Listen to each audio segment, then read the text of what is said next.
Ya, tapi hampir sebagian besar orang menua, tulangnya melemah, itu disebabkan karena terjadinya kehilangan massa otot. Jadi ototnya berkurang, makanya terjadi tulangnya bermasalah. Makanya kenapa penurunan massa otot itu yang kalau sedentary life gitu ya, artinya dia jarang latihan, jarang olahraga, itu sejak umur 40 tahun itu setiap tahunnya itu terjadi penurunan 1% itu kurang lebih 1 dekade kan berarti 10%. Ya.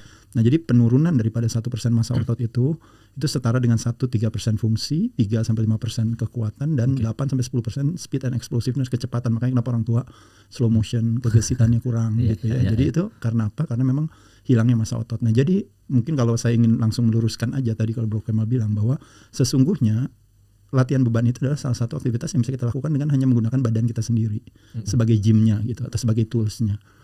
Misalnya nggak bisa push up di lantai, push up di meja, nggak bisa push up di meja, push up di tembok. Jadi sudutnya lebih ringan lagi, tapi tetap dia bisa push up. Nggak bisa squats dengan menggunakan beban atau apa, dia bisa dengan menggunakan badannya sendiri, masih nggak kuat lagi juga, hanya sekedar senderan aja di tembok lalu tahan sama kakinya. Itu namanya wall sit, static kontraksi. Apalagi yang lain, plank. Aktivitas gerakan yang nggak ngapa-ngapain, cuma diem aja tapi semuanya gemeteran tuh. Ya, dan bisa dilakukan di setiap habis sholat, langsung lakukan.